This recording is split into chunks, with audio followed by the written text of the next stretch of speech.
Muy bien, pues muy buena tarde, les agradezco mucho su presencia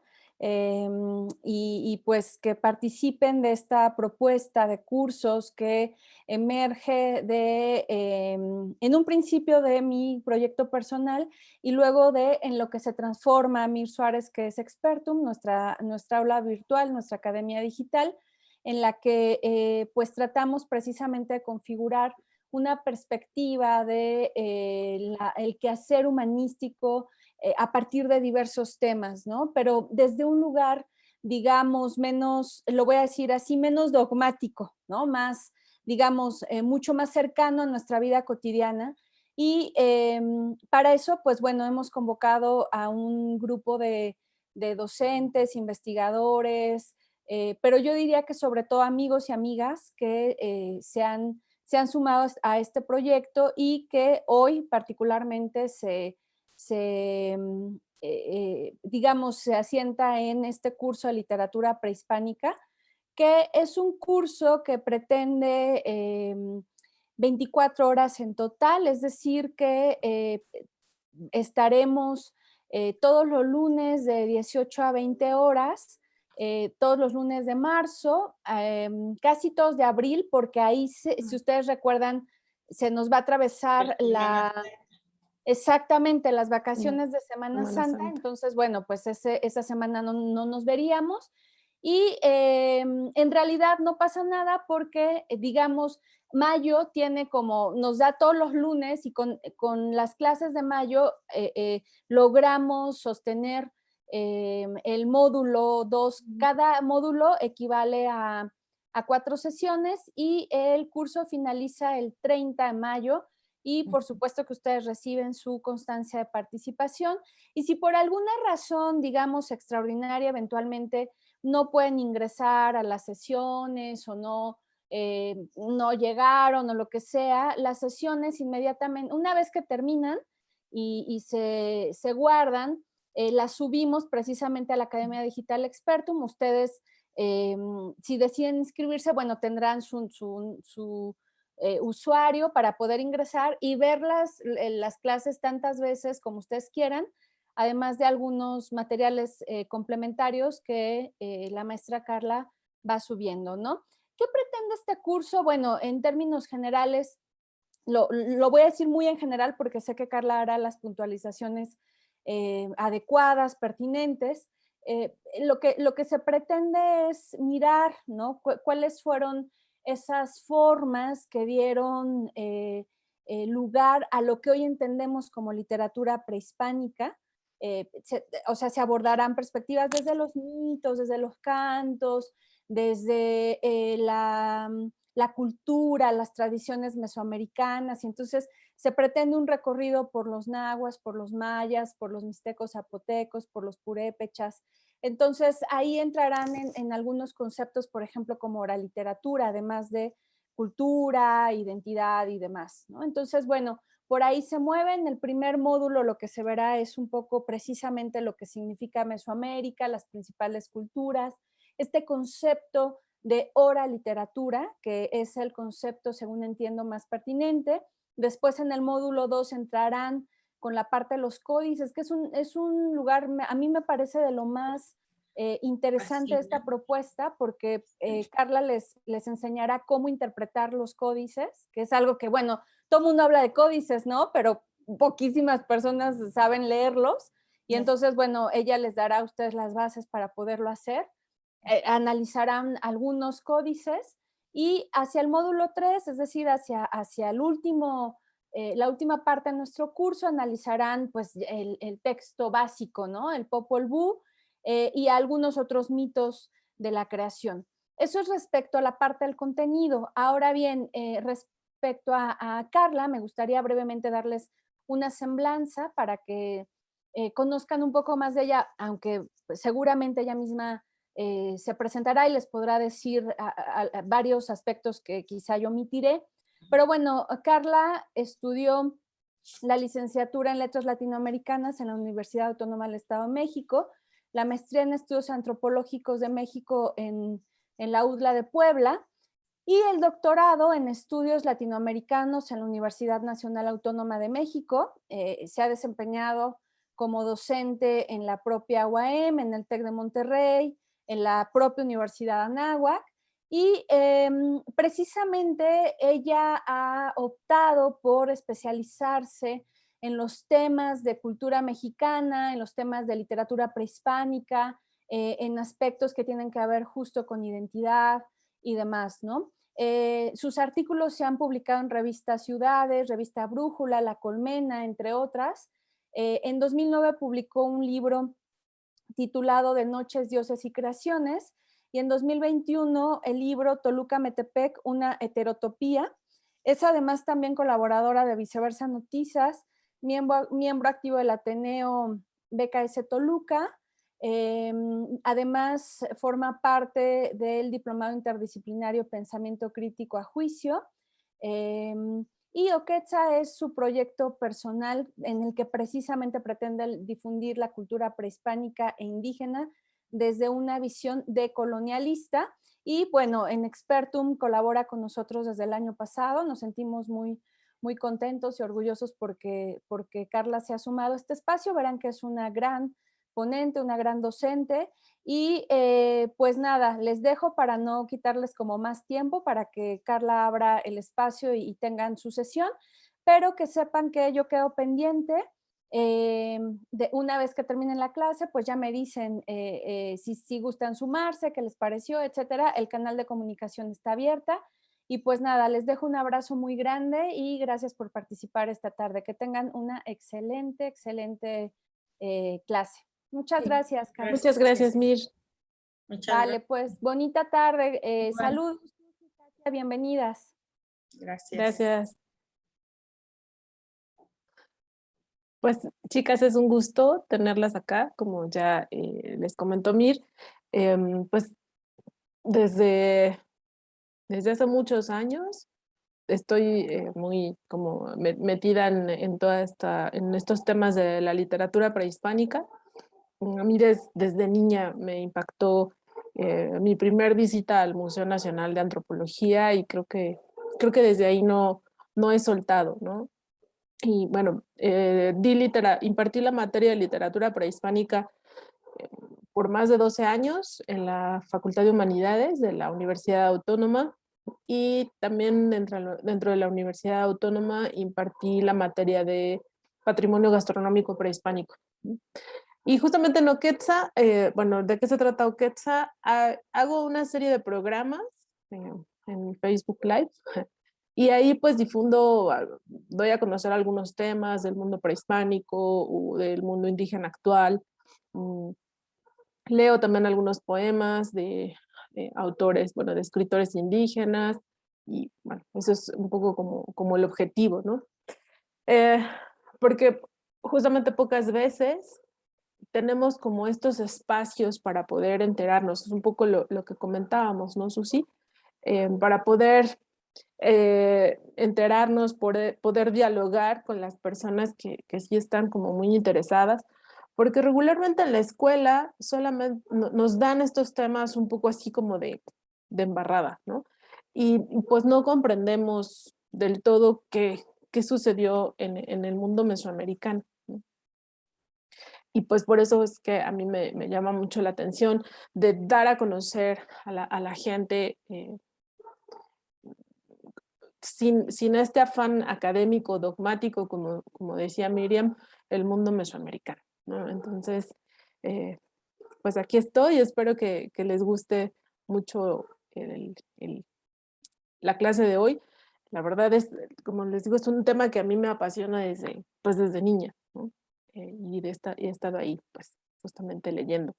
Y pues también me gustaría escucharlas, bueno, en el caso de Susi escuchar, y bueno, Katia ya también nos externó que su inquietud es hablar un poco sobre las mujeres en el mundo mesoamericano. Y pues Susi, solamente nos comentaste hace rato que a pocos nos gusta este tema, pero... Sí, yo creo que sí, no creo que haya mucha gente, o sea, yo no conozco a nadie que que diga yo quisiera leer el Popol Vuh o el Chilam Balam, que alguna vez lo leímos en la prepa y como dices tú, lo leímos como de a fuerza y no hicimos realmente un análisis concienzudo y si me dices a mí ya ni me acuerdo, ¿no? Entonces, a mí en una ocasión escuché una conferencia de una persona que la entrevistaron que estaba publicando un libro, pero ya un libro completamente diferente, algo más actual, una novela que hizo en un programa de radio. Y cuando dieron el currículum de la persona esta, ya ni me acuerdo cómo se llama, se me hizo tan interesante, dije, ¿por qué no lo hizo de eso? ¿Por qué se viene acá a la actualidad si tenemos tanta historia, ¿no? ¿Y por qué no la difundimos y por qué no le sacamos provecho a eso? Entonces, pues, digo, yo no estoy también tan actualizada con los literatos de hoy en día, sino siempre ves lo mismo, el bestseller o lo que sea que dices tú, ay, no, pero qué porquerías son esas, ¿no? Pero con Miriam, yo le dije, cuando hagas uno de ella, digo, ella me presentó su proyecto, ¿no? Pero pues lo que han dado de clases ha sido, pues, qué historia del arte, y que, digo, no, pues eso ya lo vi yo no, eso claro. no, ya es lo mismo. Digo, cuando hagas uno de literatura prehispánica o maya o de esto, mexica o lo que sea, me invitas, porque a mí sí se me hace muy interesante, como que es algo que debemos de rescatar y digo, somos mexicanos, ¿no? ¿Por qué estamos leyendo tanto de otro lado? Claro. Y por qué no sacamos lo de aquí, ¿no? Y Pues sí me interesó. conocerlo, ¿no? Sacarlo, Claro, conocerlo, conocerlo, hacer un buen empaparnos. análisis y descubrir digo, lo único que sabemos es que Netzahualcóyotl fue un gran poeta, pues sí, 2, 3 por ahí, ¿no? Y ya, pero no Pero sabes cuál más. es, incluso Ajá. como el trasfondo, ¿no? El trasfondo de los poemas, el significado de los poemas, toda la esencia filosófica, ¿no? De los poemas. Claro. Y Y ahorita que comentaste de los códices, no, pues ya con eso me mataste, pues que pues es maravilloso, sí, ¿no? la verdad, el Imagínate. mundo de los códices es fascinante Claro, y también pues los códices tienen como, pues, como historia, ¿no? por supuesto, y no lo sabemos, y somos Ujú. mexicanos, ¿no? Y andamos buscando en otro lado lo que tenemos, y aquí tenemos mucho de dónde sacar.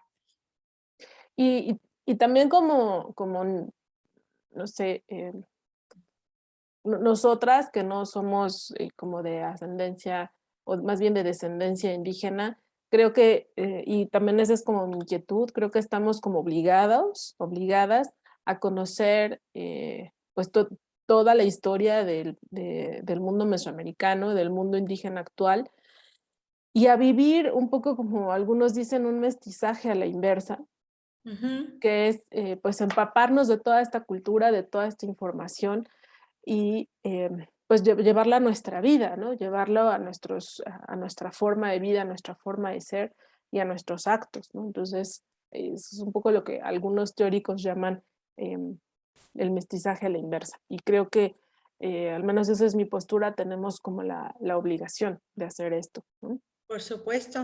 Por supuesto, estoy de acuerdo contigo. Bueno, pues vamos a empezar. Mm, ay, perdón. Sí logran ver la presentación. Sí, Ah, aquí dice literatura prehispánica. ujú. Ah, ya, ajá. Ok. Bueno, pues este es un fragmento del Códice de Dresde que ya iremos comentando en los módulos siguientes. Y pues bueno, vamos a comenzar este primer módulo con los fundamentos algunos fundamentos teóricos. ¿Por qué comienzo con ciertos fundamentos teóricos y precisamente en nuestra sesión número 1 con Mesoamérica? Porque considero que pues para poder comprender mejor la literatura mesoamericana o la literatura prehispánica, que ahorita yo creo que sí sería como pertinente por qué hago como esta diferencia mesoamericano y prehispánico, ¿no? Ujú. Eh, entonces yo planteo que pues la mejor manera de empaparnos en el mundo de la literatura mesoamericana pues es primero comprender qué es Mesoamérica, ¿no? Sí. Qué conforma Mesoamérica, qué culturas conforman Mesoamérica qué rasgos culturales tiene Mesoamérica, y después podemos ver cómo esos rasgos culturales van a estar permeados o van a estar reflejados en lo que nosotros tenemos la idea de que es literatura prehispánica, ¿no? Y bueno, ¿por qué hablo o por qué trato de hacer esta diferencia entre prehispánico y mesoamericano? Bueno, porque justamente cuando hablamos de prehispánico, le estamos dando peso cultural e histórico al mundo hispánico, ¿no? A este periodo en la historia de nuestro país que comienza pues con la conquista. Entonces le estamos dando un peso histórico y un peso cultural, social a esta etapa, ¿no? Y por eso decimos lo prehispánico, como si lo hispánico fuera una marca civilizatoria, ¿no? Entonces ya viene está viendo en este momento toda una revolución teórica, académica con respecto a este tipo de conceptos, y entonces muchos ahora pues tratamos, en lugar de utilizar el concepto prehispánico, utilizar el concepto que ha sido más aceptado, que es Mesoamérica, y entonces tenemos que hablar ahora del mundo mesoamericano, ¿no? Para darle este peso cultural que se merece, de justo lo que estábamos hablando ahorita, ¿no? Si estamos como interesadas, interesados en conocer y empaparnos de todo el mundo mesoamericano, bueno, pues entonces, pues comenzar a darle el peso incluso desde la misma palabra, ¿no? Entonces, es decir, mundo mesoamericano, y pues el término más adecuado sería, bueno, oralitura mesoamericana, pero al final de este módulo veremos justamente a qué me refiero con oralitura y por qué hablar de oralitura y no de literatura mesoamericana, ¿no? Pero justamente creo que sí es como pertinente hacer esta acotación con respecto a Mesoamérica, ¿no? El término Mesoamérica, entonces por ahí va. Bien, entonces en la pantalla estamos viendo algunas imágenes. Ay, perdón.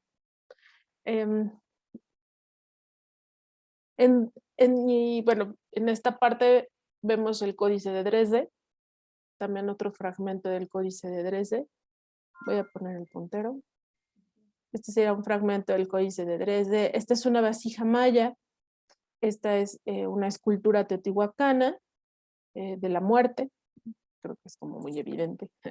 Este es un mural también de Teotihuacán, y en el centro, no sé si logran percibir, hay un jaguar, ¿no? O alguien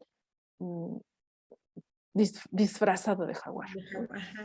Aquí vemos en la parte de abajo, estamos viendo un fragmento del Códice Boturini, o que también se le llama tira de peregrinación, y estamos viendo también, por ejemplo, a la joven de Amajac, que acaban como de descubrir. Esta parte esta imagen corresponde al lienzo de Jucutacato, que corresponde a la cultura purépecha. Y aquí vemos un ejemplo de las pirámides, y que bueno, también casi siempre hablamos de pirámides, decimos pirámides, y el término correcto es basamentos. Basamentos o estructuras escalonadas o basamentos escalonados. ¿Y por qué no pirámides? Pues porque en realidad no están construidas en forma piramidal, ¿no? Pero ¿cómo jalamos este concepto de pirámide? Pues desde del concepto que tenemos de las pirámides de Egipto, que son las que sí tienen una estructura piramidal, ¿no? O una forma de pirámide. Entonces, el término correcto acá sería basamentos o basamentos escalonados o edificaciones escalonadas. ¿Y por qué les estoy mostrando estas imágenes? ¿No? Quizás se pregunten, ¿y qué tiene que ver con la literatura mesoamericana? Bueno,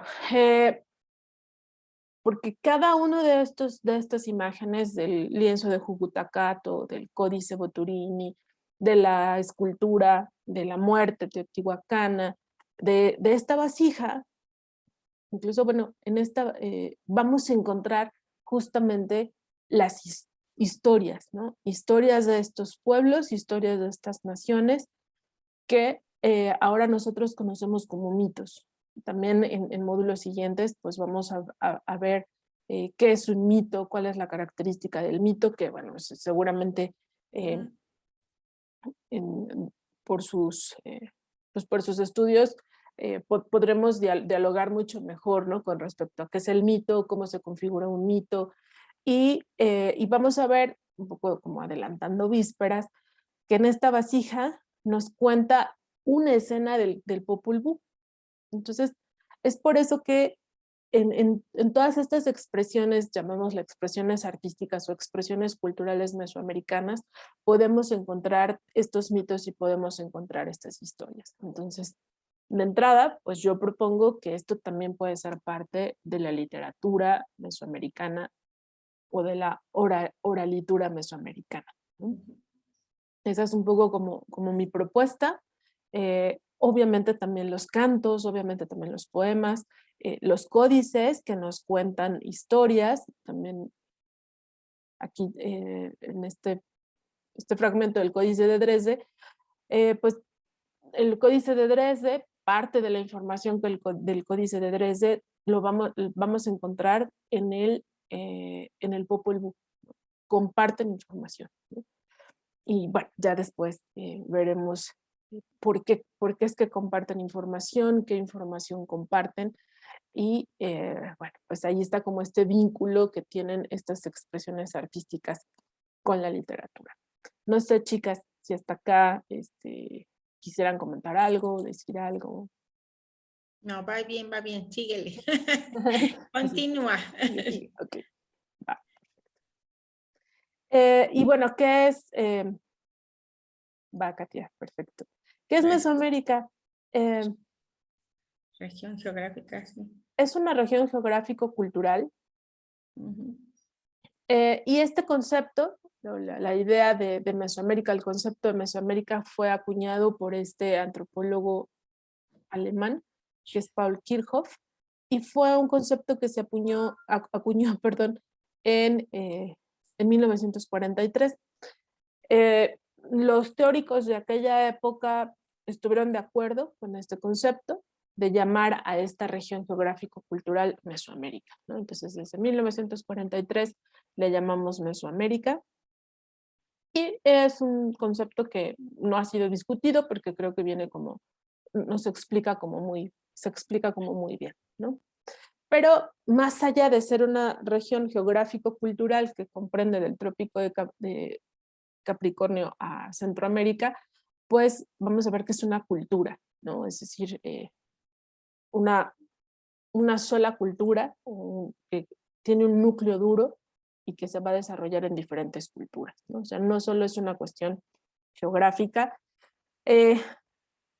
Podemos determinar un poco estos límites geográficos, sin embargo, las fronteras de Mesoamérica o de la idea que tenemos de Mesoamérica van a fluctuar, es decir, quizás en el preclásico era esta región geográfico-cultural era más pequeña, en el clásico un poco más grande, en el posclásico más grande. Entonces estas fronteras van fluctuando a lo largo de toda la historia mesoamericana, ¿no?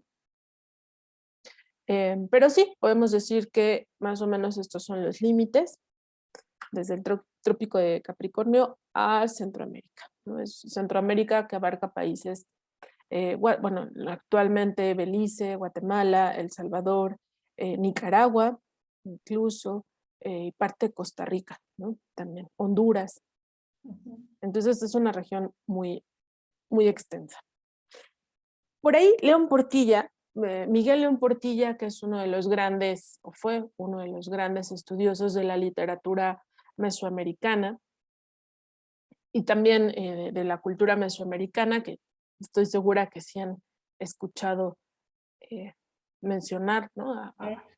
a Miguel León Portilla. En uno de sus textos, él propone un nuevo concepto para Mesoamérica, ¿no? Y el concepto que él propone es Amoxtlalpan. Amoxtlalpan quiere decir la región de los libros o la tierra de libros. Y bueno, Miguel León Portilla explica por qué. Porque solo en esta región del continente americano se tenía la noción de los libros. Solo aquí. Entonces, podemos decir que esta es la tierra de los libros, la región de los libros. Y por ahí nos cuenta algunas anécdotas con respecto y que le ayudan a argumentar por qué hablar de Amoxtlalpan. Entonces nos cuenta una anécdota muy interesante. Habla de una de estas misiones que están en el norte de México, y un fraile le pide a uno de los indígenas que le lleve una carta a otro fraile que está en otra misión, ¿no? Y entonces le entrega una carta y le entrega el pan, ¿no? Va el indígena caminando, y pues a mitad del camino le da hambre y se come el pan, ¿no? Y ya llega a la misión, entrega la carta, el fraile lee la carta y le dice, ¿y dónde está el pan? Y entonces el indígena contesta, ¿cuál pan? Aquí dice, ¿no? Que me ibas a entregar un pan. No, pues esa carta miente, porque yo no tengo ningún pan, ¿no? Y bueno, se repite la historia una segunda vez. En la tercera ocasión, lo que hace el indígena es, igual le da hambre, esconde la carta debajo de una piedra, se come el pan, llega a la misión, entrega la carta y el fraile le vuelve a hacer la pregunta, ¿no? ¿Y dónde está el pan?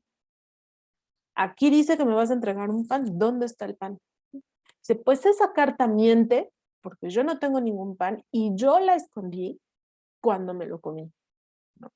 Entonces, con esta primera anécdota, León Portilla dice, bueno, ¿cómo en las culturas y en los pueblos del norte de Mesoamérica, ahorita vamos a ver cuál es esta región, dice, cómo no se tiene la noción de que en la hoja dice algo, ¿no? Después cuenta la anécdota de Atahualpa, que a lo mejor ustedes ya la conocen, ¿no? Cuando llega Pizarro a la zona inca y pues tratan un poco como de convencerlo, de evangelizarlo, le muestran la Biblia, ¿no? A Atahualpa, Pizarro a Atahualpa, y Pizarro le dice a Atahualpa, aquí dice que hay un solo Dios. Entonces Atahualpa toma la Biblia, trata de escuchar, dice, es que a mí no me dice nada. No, a mí no me dice nada, esto no es cierto, y tira la Biblia. Entonces, pues imagínense el impacto para los frailes, ¿no? Que haya tirado la Biblia. Y entonces, pues bueno, naturalmente que este fue el pretexto para apresar a Atahualpa y pues después, pues asesinarlo, ¿no? Y después, León Portilla nos cuenta una última anécdota, que está un español en la Ciudad de México, está un español leyendo un libro. Y entonces se le acerca un indígena y le dice, oye, qué interesante está tu libro, ¿de qué se trata? ¿No? Y el español se extraña, pues que para el indígena sea muy normal que exista el libro, ¿no? Entonces, por eso, esas son las tres anécdotas que cuenta León Portilla, como para explicar por qué en Mesoamérica también podría llamarse Amoxtlalpan, ¿no? Y quizá esta es como la primera ocasión después de que Paul Kirchhoff bueno, propone el término de Mesoamérica, que se propone otro término, ¿no? Amoxtlalpan. Quizás no hubo tanto eco de León Portilla, pero a mí sí me gusta retomar esta propuesta de León Portilla, pues porque justamente en los códices pues está la literatura, ¿no? Se cuentan las historias y pues podemos hablar entonces de Amoxtlalpan, ¿no? Entonces, lo que les decía hace un momento, lo que vamos a ver, ¿qué es Mesoamérica? Mesoamérica es una misma cultura, una misma cosmovisión. Por ahí, Alfredo López Austin, que también ya acaba de fallecer, él habla de un núcleo duro cultural, ¿no? Y este núcleo, o esta misma cultura y esta misma cosmovisión va a tener sus variantes, ¿no? Y estas variantes se van a desarrollar en un espacio y se van a desarrollar en un tiempo. ¿Cómo se desarrollan en un espacio? Esperen,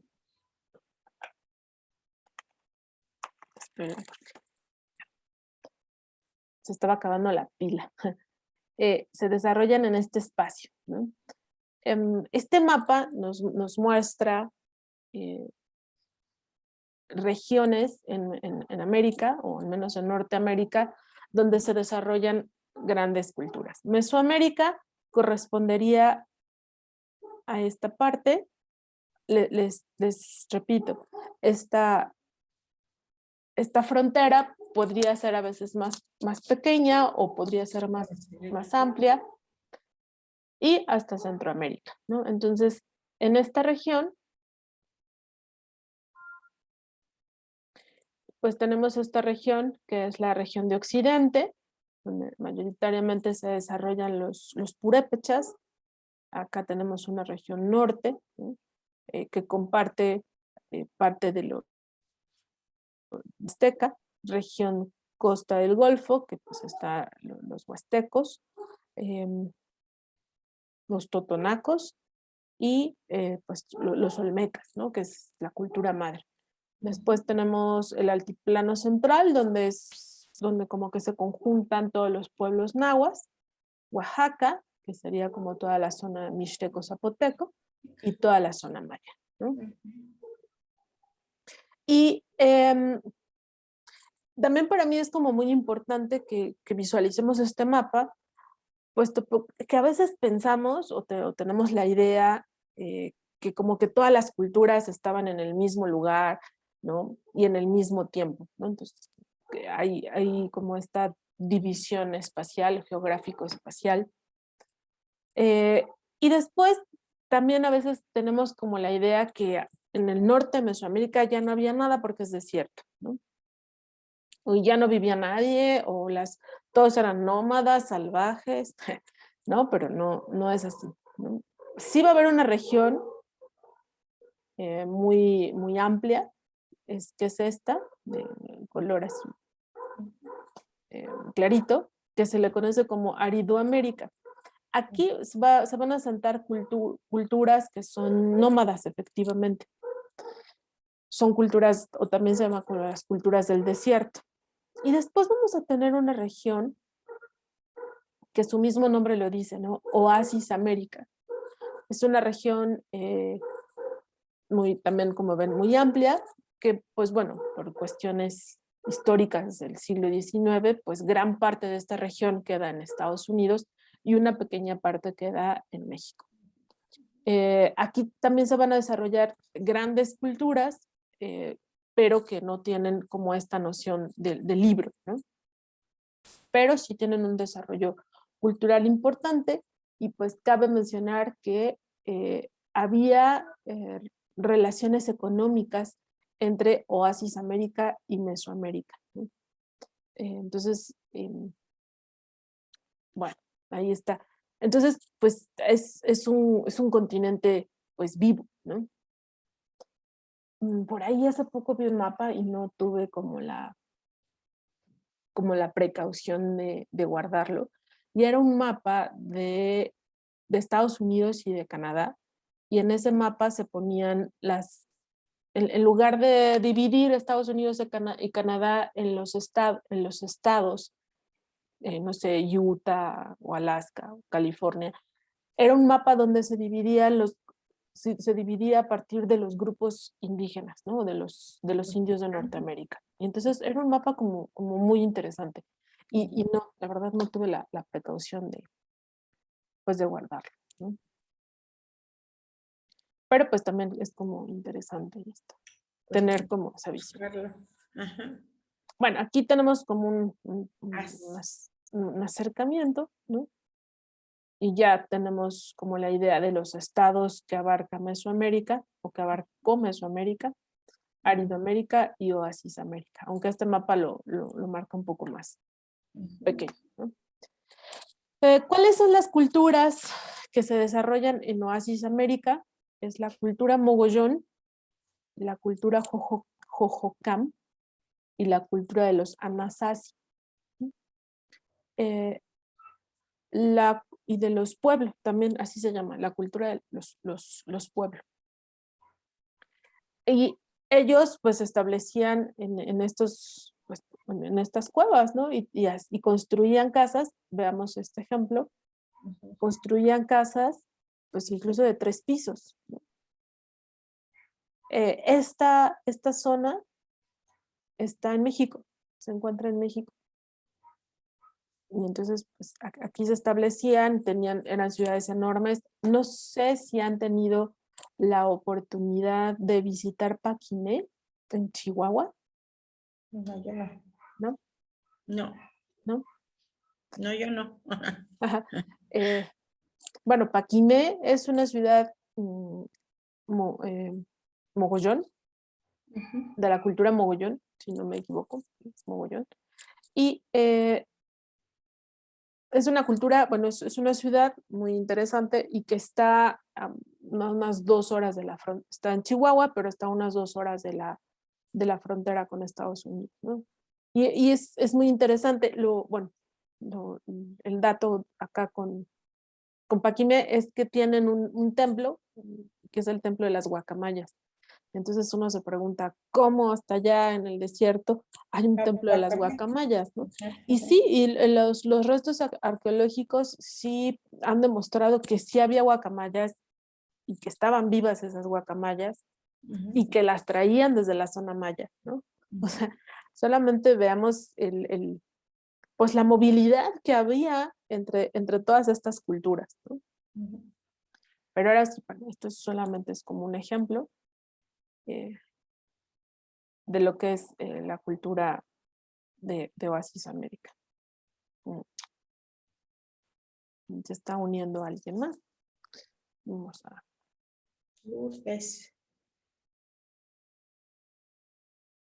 Vamos a esperar un poco. Bueno, seguimos.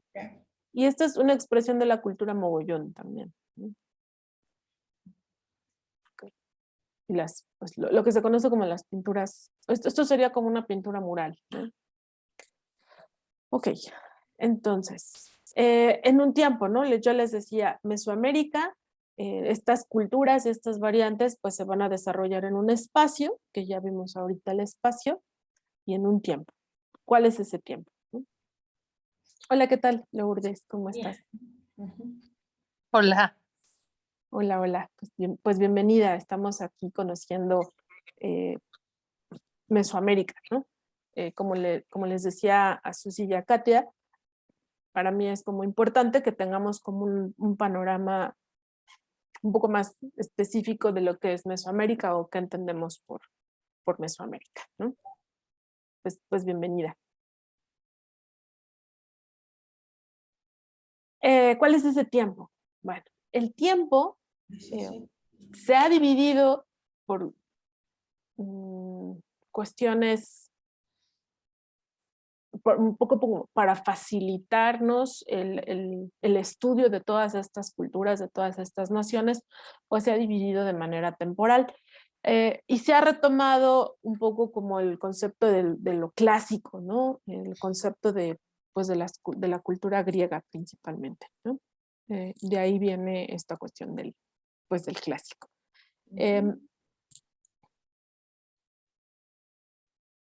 Ay, me perdí un poco. Okay.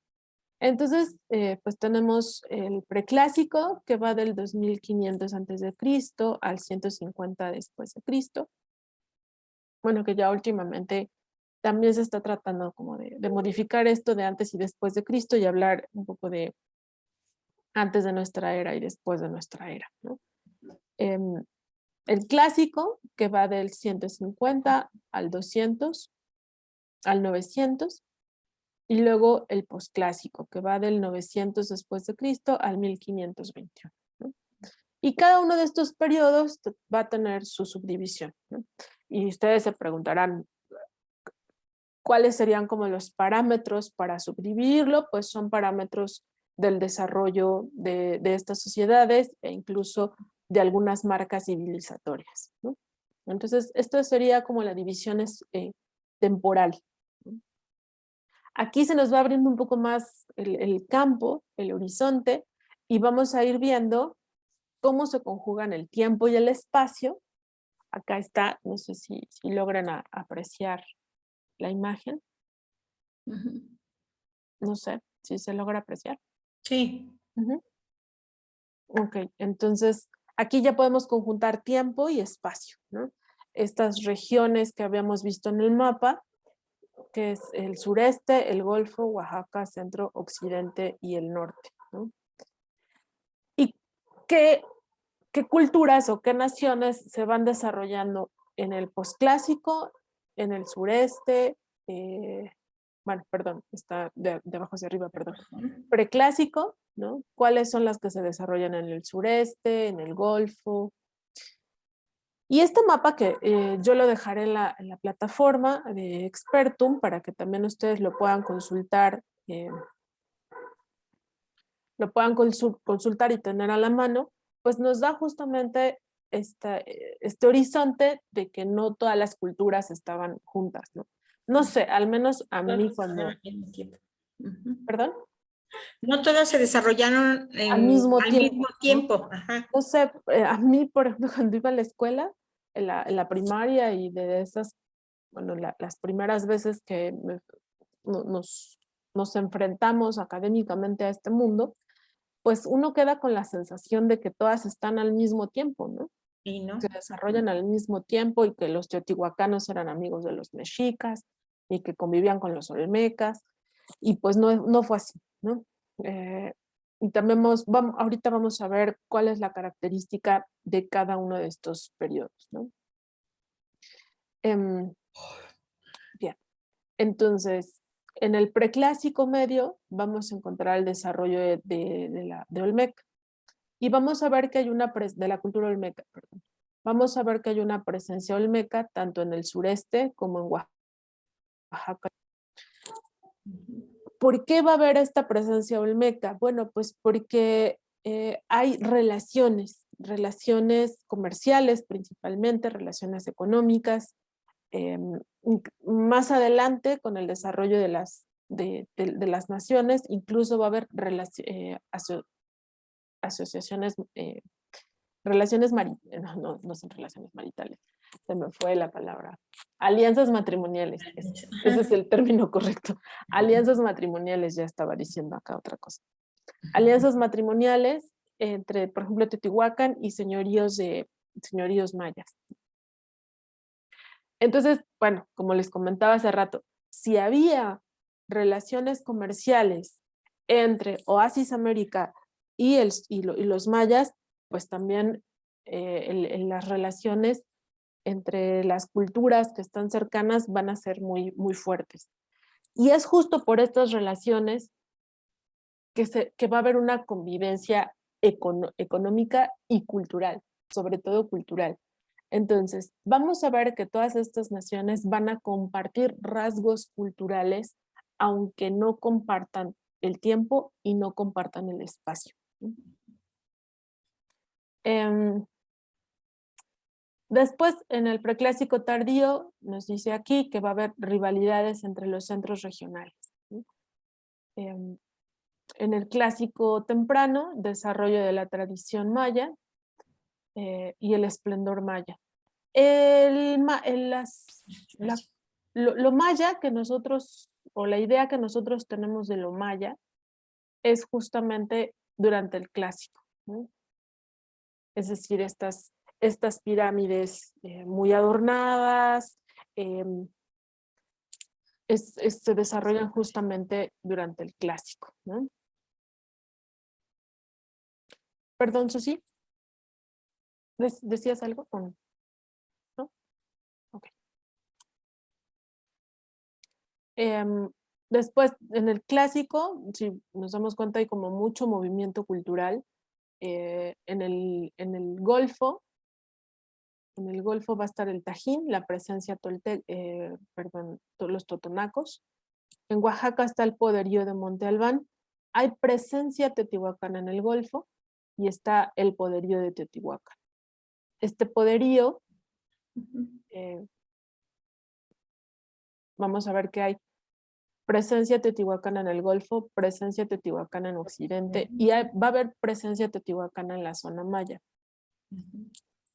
Cuando cae Teotihuacán, Teotihuacán tiene un impacto principalmente económico en gran parte de lo que conocemos como Mesoamérica. Va a haber otros pueblos que van a querer tener el poder de Teotihuacán, ¿no? Y va a haber un periodo de muchas guerras, que es lo que se le llama el clásico tardío o el epiclásico. Se van a estar peleando para saber quién se queda con el poder que tenía Teotihuacán. En estos pleitos, en estas guerras, pues va a ganar Tula. Sin embargo, Tula la de Hidalgo, no va a lograr tener el esplendor que tuvo Teotihuacán, ¿no? Después vamos a tener el posclásico, que es el auge de los mayas del norte, es decir, de toda la península de Yucatán, y los reinos del norte y de los quichés. Los quichés, los quichés y los cachiqueles son pueblos mayas que viven en Guatemala. En Oaxaca vamos a tener a los mixtecos, y bueno, aquí nos hablan de las conquistas mexicas, y es el poderío mexica. Entonces, es hasta el posclásico tardío, donde los mexicas van a tener todo el poder que quizás en algún momento tuvo Teotihuacán, ¿no?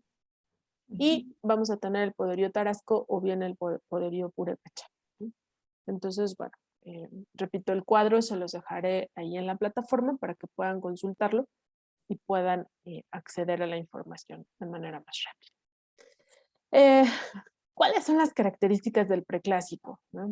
Está el sedentarismo, hay cambios tecnológicos en la agricultura, se empiezan a elaborar bienes de prestigio. Con el sedentarismo, lo que viene es hay una jerarquización de la sociedad, ¿no? Nos hacemos sedentarios y pues, ¿quiénes son los que nos hacemos sedentarios? ¿Quiénes son los que van a tener el poder? ¿Quiénes van a obedecer? Y entonces viene toda una jerarquización de la sociedad y pues bueno, se van a empezar a elaborar bienes de prestigio, ¿no? Y los bienes de prestigio pues obviamente van a ser para la clase alta, ¿no? Para la clase que está en el poder. Es cuando se empieza a desarrollar la escritura también, y cuando se empieza a desarrollar el calendario. Es también bien importante decir que el calendario que se maneja desde la época de los olmecas es el calendario que va a permanecer y que van a manejar todos los pueblos mesoamericanos hasta la llegada de los españoles, ¿no? Y bueno, son los mayas quienes le dan como un plus a este calendario, bueno, a estos dos calendarios, pero la contabilidad del tiempo va a ser la misma. Y bueno, hay una presencia olmeca y hay ya una organización política en el preclásico. En el clásico, esto es muy importante, ya vamos a encontrar que hay un proceso de urbanismo, ¿no? Es decir, vamos a encontrar que hay grandes ciudades, la traza de las ciudades ya es más, llamémosla, elaborada, ¿no? Incluso hay una especialización ocupacional, ¿no? Se ha encontrado a partir de restos arqueológicos, bueno, más bien estudios arqueológicos, que por ejemplo en Teotihuacán estaba el barrio de los que se dedicaban a la orfebrería, el barrio de los que se dedicaban al barro, el barrio de los que se dedicaban a la carpintería, que estaba muy bien ya incluso delimitado una especialización ocupacional, ¿no? La consolidación de las élites, ¿no? Hay un dominio comercial que les comentaba hace un momento, está todo este dominio comercial y hay como toda una presencia teotihuacana. y vamos a tener el esplendor de Maya del Sur, es decir, Chiapas, Guatemala, Honduras, El Salvador, Belice, y pues es casi siempre cuando la gente habla de los mayas, inmediatamente se va a esta zona del sur, y es el esplendor de los mayas, pero del clásico, ¿no? Y tenemos a los zapotecos. Recordemos que los zapotecos y los mixtecos van a compartir Monte Albán, ¿no? Los mixtecos llegan en el posclásico y hacen a un lado, principalmente las ofrendas de los entierros zapotecos, las hacen a un lado y ponen a sus señores, ¿no? Veremos un poco sobre un códice mixteco y la historia de los mixtecos y vamos a ver por qué hicieron esto, ¿no? Y lo que les decía hace un momento, ¿no? El epiclásico es el fin del poderío teotihuacano, cae Teotihuacán, se fraccionan las redes comerciales por todo el dominio que manejaba Teotihuacán y hay todo un conflicto, incremento de conflictos armados. Entonces vamos a tener a 5 ciudades que se van a estar peleando constantemente, que es Tajín, ¿no? Xochicalco, que está en Morelos, Tajín, Veracruz, Teotenango, que está en el Estado de México, que dicho sea de paso es una ciudad mesoamericana, un asentamiento mesoamericano, que también, paréntesis, también algunos académicos están tratando de ya no hablar de zonas arqueológicas, ¿no? Sino ahora lo que se está tratando de hablar es de ciudades mesoamericanas o asentamientos mesoamericanos. Ustedes se preguntarán, pues, ¿por qué, no? ¿Cuál es la diferencia? ¿Cuál es la diferencia, no? Hablar de zonas arqueológicas es hablar de algo que ya no está vivo, que ya no es parte de la cultura. Pero cuando hablamos de asentamientos mesoamericanos o ciudades mesoamericanas, estamos dando por sentado o estamos entendiendo que estas ciudades siguen siendo parte del proceso y de fenómenos, bueno, de procesos culturales y de fenómenos culturales de ciertos grupos. Es decir, siguen siendo simbólicos para ciertos grupos humanos. Por ejemplo, me encontré con una conferencia muy, muy interesante sobre Tenán Puente. Tenán Puente es una ciudad mesoamericana que está en Chiapas. Y el antropólogo que hace este estudio, pues demuestra que para una comunidad cercana a Tenán Puente sigue siendo un centro ceremonial, ¿no? Y hay una época del año, en verano, en que ellos van a Tenán Puente y hacen desde su pueblo, hacen una peregrinación hasta Tenán Puente, llevan a la Virgen cargando, van cantando, hacen todo un rito en Tenán Puente, bueno, enfocado a la Virgen. Claro, bueno, ahí ya está permeado pues el cristianismo, pero sigue siendo un centro ceremonial y ritual, ¿no? Sigue estando vivo para un grupo cultural, ¿no? Otro ejemplo. Teotenango también. ¿Perdón? Digo, yo sí conozco Teotenango y no sabía que todavía, o sea, hubiera alguna ceremonia o algo, no lo sabía. No, eso es en Tenán Puente, se llama. Sí, pero tú comentaste antes de eso que en Teotenango también se consideraba una ciudad mesoamericana. Ajá, como que todavía existen algunos rituales que se realizan con y el pueblo aún lo sigue viendo como parte de su entorno, ¿no? Incluso por ahí en algunos pueblos hablan del pueblo viejo y del pueblo nuevo, ¿no? Y el pueblo viejo son todos estas ciudades mesoamericanas. Otro ejemplo, pues sería Cholula, ¿no? La pirámide de Cholula, pues finalmente sigue siendo parte, ¿no? La ciudad mesoamericana de Cholula sigue siendo parte de una serie de rituales, ¿no? ¿Por qué? Pues porque los españoles decidieron poner la iglesia, ¿no? la iglesia está arriba de la pirámide, y Ujú. finalmente lo que hicieron fue continuar una serie de rituales, ¿no? Entonces, vamos a ver cómo ya no hay una continuación cultural y religiosa. Y es por eso que también se ha tratado se trata de ya no hablar de ciudades mesoamericanas, perdón, de zonas arqueológicas, sino más bien hablar de ciudades mesoamericanas, ¿no? Ujú. Bueno, regresando al epiclásico, pues vamos a tener estas culturas o estas naciones. Les decía que es Tajín, Xochicalco, Tetenango, Cacaxtla y Tula, ¿no? Se van a estar peleando constantemente por ver quién tiene el poderío. Incluso también se ha demostrado que los mayas incursionaron militarmente, incursionaron en el centro de Mesoamérica, puesto que, por ejemplo, en Cacaxtla hay un mural muy interesante que plasma la guerra, ¿no? Está ahí una guerra y todos los trazos y los colores son mayas, ¿no? Entonces Ujú. es como evidente que los mayas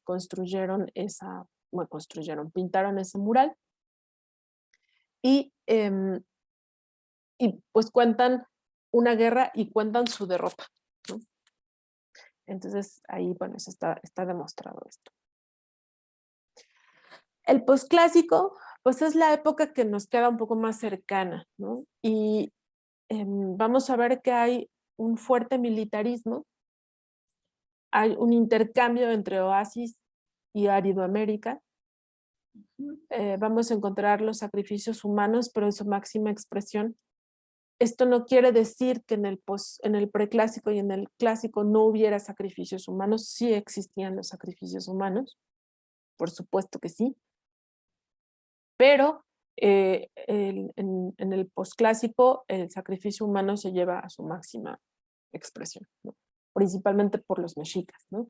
Los mexicas pues eran grandes guerreros, tenían una organización militar muy importante y finalmente el sacrificio humano pues era un mecanismo de dominación, ¿no? También en siguientes sesiones eh, pues trataremos de ver cuáles son los rasgos culturales específicos de cada uno no de cada uno de los pueblos porque no nos da tiempo, No ¿no? son muchos. Ajá. Son muchísimos, pero sí como de los más importantes, ¿no? Va a haber un desarrollo de arte bélico, puesto que si el militarismo es lo más importante, pues naturalmente que va a haber una expresión artística relacionada con lo bélico y la guerra va a ser parte de la economía. Aquí va a haber un cambio en la organización económica y política. Del preclásico en el preclásico y el clásico, vamos a encontrar que la economía se movía por la agricultura. Era como el fundamento de la economía, ¿no? La agricultura. Mientras que en el posclásico lo que vamos a encontrar, es que el cimiento de la economía va a ser el tributo. Claro, la agricultura es importante, pues porque tenemos que comer, ¿no? Pero ya no es el cimiento de la economía, sino el tributo. Y pues para cobrar tributo necesito tener justamente todo un mecanismo y todo un cuerpo militar, ¿no? Entonces vamos a ver este cambio y vamos a ver que este cambio no solamente es político, no solamente es económico, sino también es un cambio religioso. Y por lo tanto va a haber un cambio en los mitos y por lo tanto va a haber un cambio en la literatura, ¿no? Y en la filosofía también, ¿no? ¿Por qué va a estar todo este cambio? Pues porque en el preclásico y en el clásico, si el fundamento va a ser la agricultura, ¿cuáles serán los dioses principales?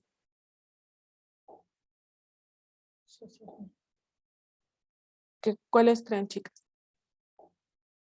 Pues la diosa del maíz y Ajá. No, todas esas. Claro, los dioses relacionados con la La agricultura. agricultura, sí. El ¿Cómo se Tlaloc, que llama? es el dios de la La lluvia, lluvia, los normal, ajá, lo que es relacionado con la agricultura. con No la me sé ahorita agricultura. los nombres.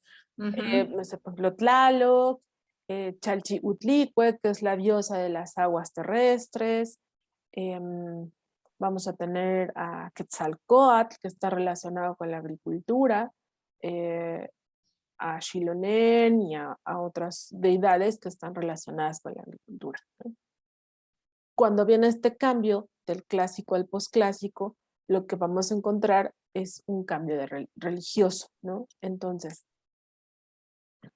si lo más importante es lo militar, lo bélico, por lo tanto los dioses más importantes están relacionados con la guerra. E incluso Quetzalcóatl queda desplazado. Se sigue creyendo en él, se sigue venerando, pero queda desplazado, ¿no? ¿Y quiénes van a tomar el poder religioso, por llamarlo de alguna manera? Pues en el caso de los mexicas, pues es Huitzilopochtli, que es el dios de la guerra, es Coatlicue, que es su madre y por lo tanto está relacionada con la guerra. Vamos a tener otras deidades, como lo es Itzpapalotl, que también está relacionado con la guerra, Tlazolteotl, Tezcatlipoca. Incluso hay un mito, sí se saben esta historia de Tezcatlipoca y Quetzalcóatl. ¿Se acuerdan más o menos? No. ¿No? Ok. Quetzalcóatl gobernaba Tula y gobernaba con mucha armonía, había llevado a Tula al esplendor, y Quetzalcóatl pues lo que había pugnado porque disminuyeran los sacrificios humanos y se sacrifican mejor a ciertos animales y se practicara el autosacrificio, ¿no? Y repito, todo era así como armonioso, y todos eran felices, ¿no? Había esplendor, era una ciudad fértil, fecunda, no faltaba el alimento, etc. Pero llega Tezcatlipoca. Tezcatlipoca llega a Tula y platica con Quetzalcóatl y le ofrece pulque. Y entonces Quetzalcóatl se toma el pulque, se emborracha y en la borrachera pues termina acostándose con su hermana, ¿no? Cuando despierta, Así. se da cuenta que está con su hermana, se da cuenta que pues que pecó, ¿no? Que hizo algo malo y huye de la ciudad, ¿no? Huye de Tula. Y bueno, lo que hace, ¿por qué Quetzalcóatl se emborracha? Y eso me faltó contarlo, pues porque justamente Tezcatlipoca, que quiere decir el espejo humeante, le enseña a Quetzalcóatl cuál es su realidad, ¿no? Y le enseña que un día va a ser viejo.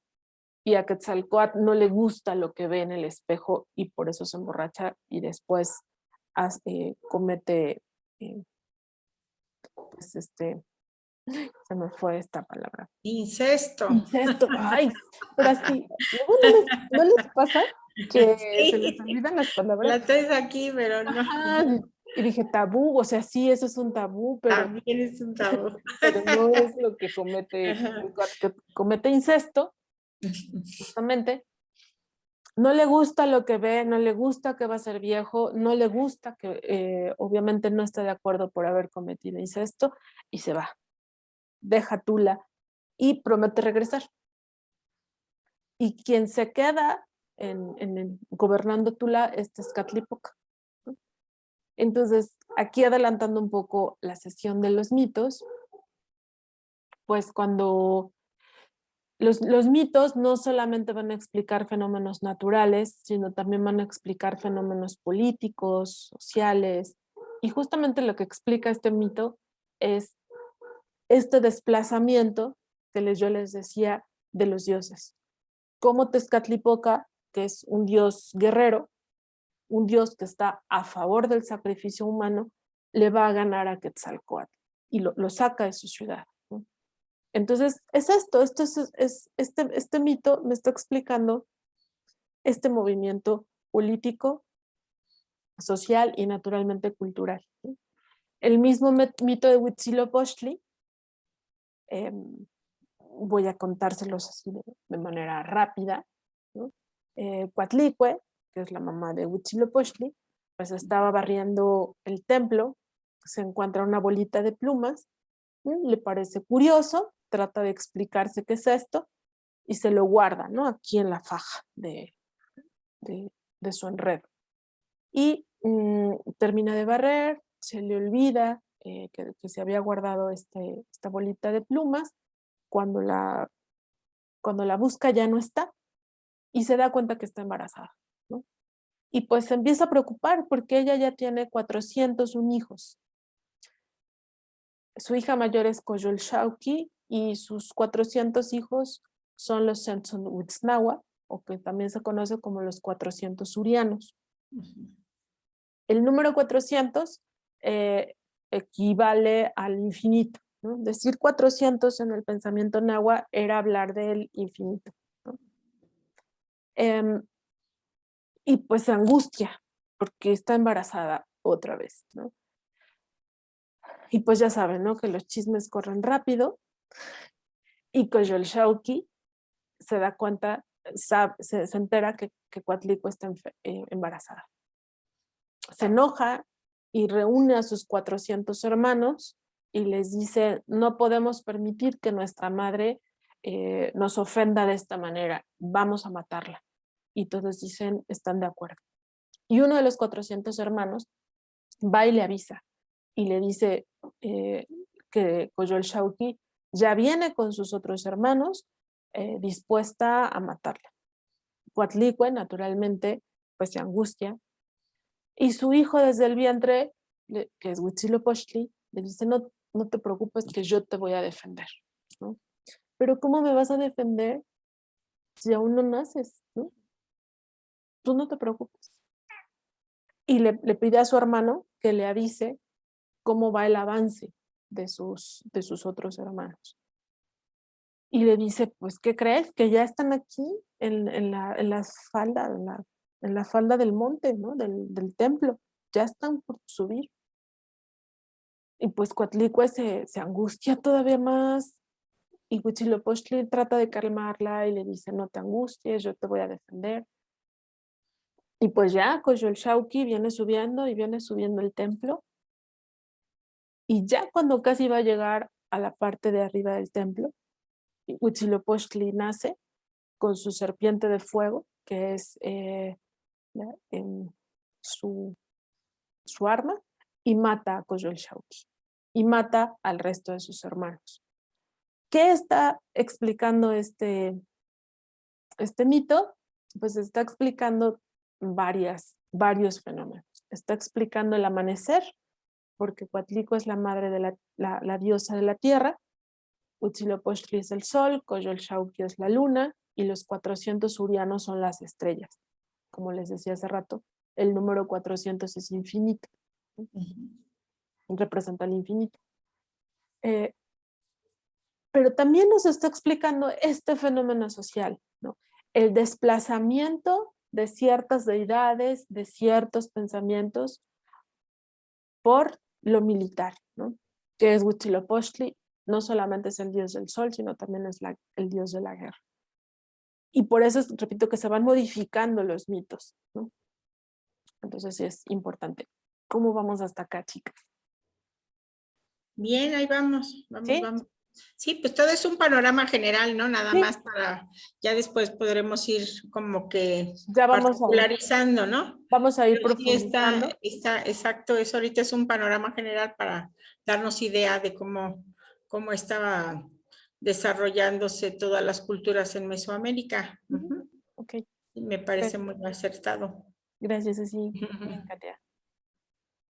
Que también. Entonces, y pues, ¿cuáles son esos rasgos culturales que comparten todas estas naciones, ¿no? Como yo les decía al principio, Mesoamérica es una sola cultura con sus variantes y cada uno de estos pueblos va a compartir rasgos culturales. ¿Cuáles son estos rasgos culturales?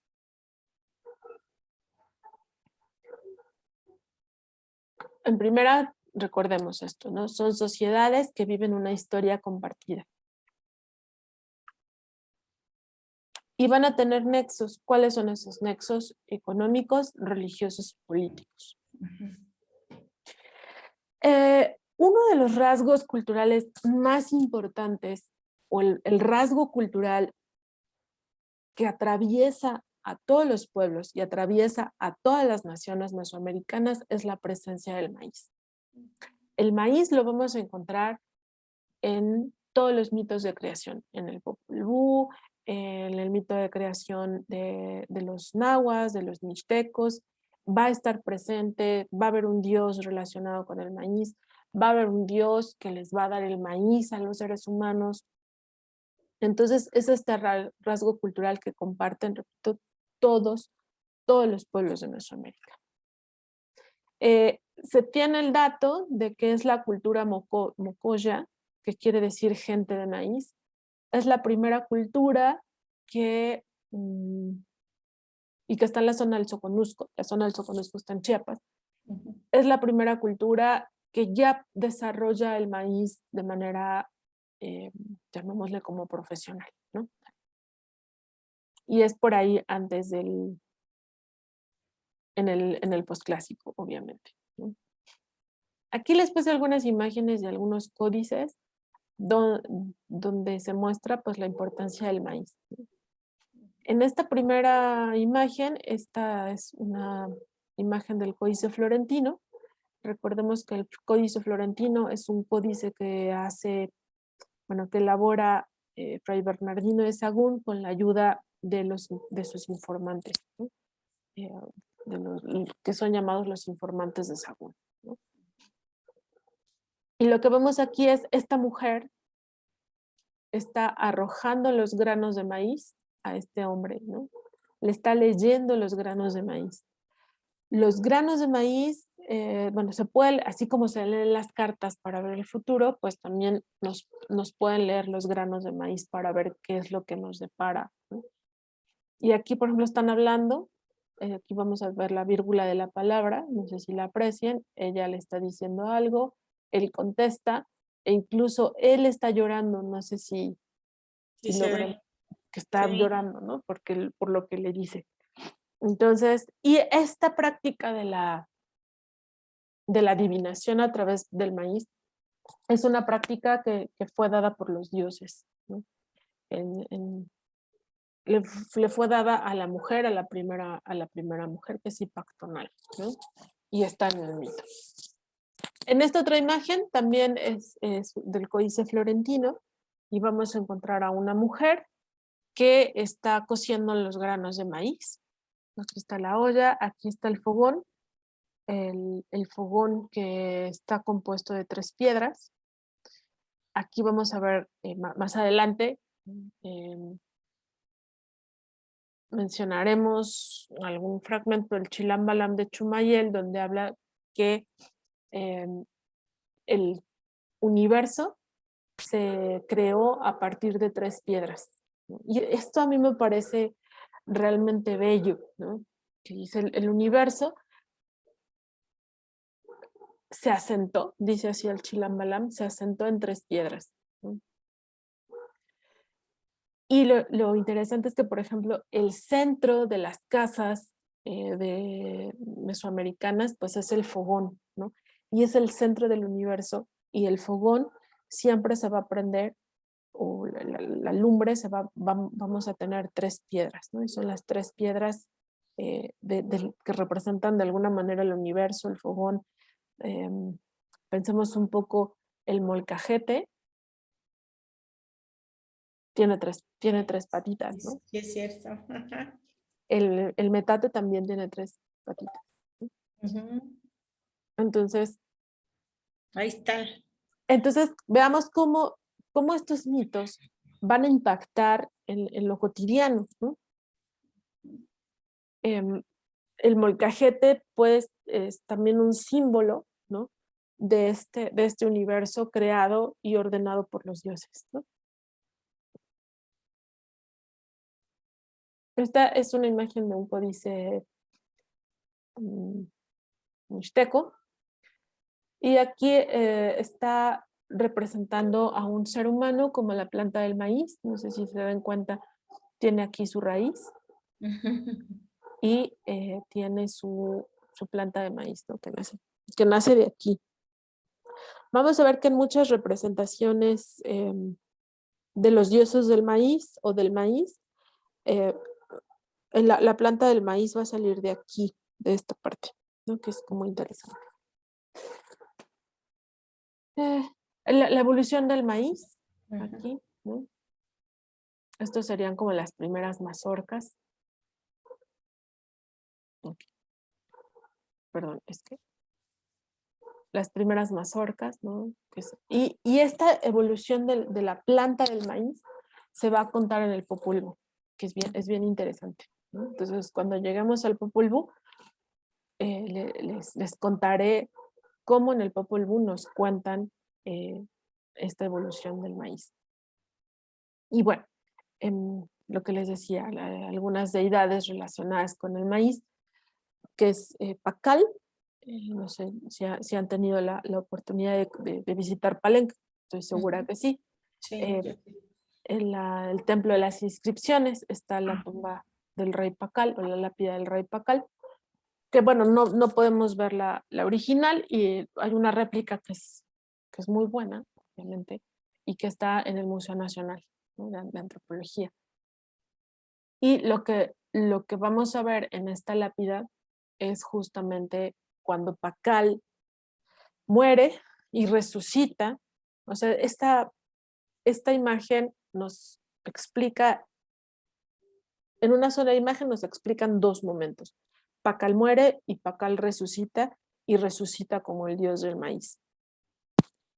Entre los mayas, los grandes reyes son los hijos del maíz, ¿no? Los hijos directos de los dioses del maíz, y siempre van a resucitar como dioses del maíz, ¿no? Y esto es justo lo que nos cuenta la lápida de Pacal. Aquí, bueno, la imagen no está completa, pero de su penacho sale una planta que representa justamente el maíz.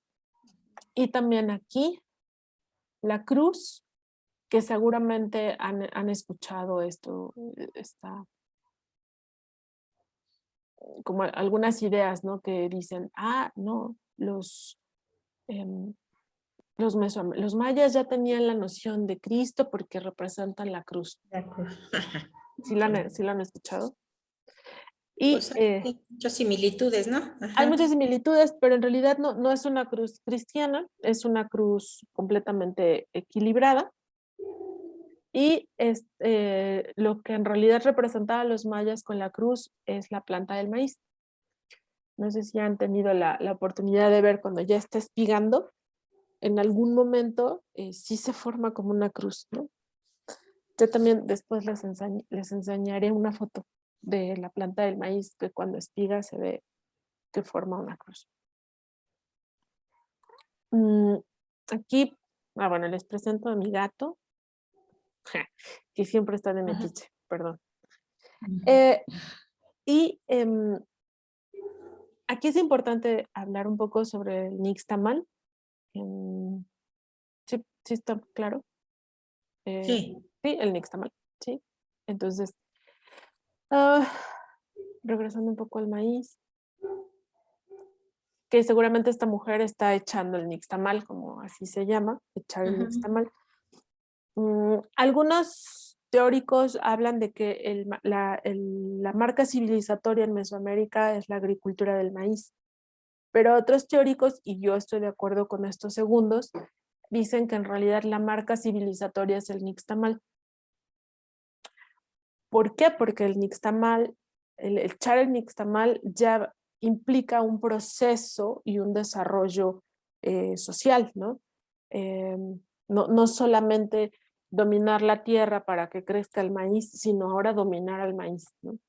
Entonces, se cuece el maíz, cocerlo, entonces ya implica otra elaboración, ¿no? Y aparte también está demostrado que el maíz cocido es mucho más nutritivo que el maíz crudo, ¿no?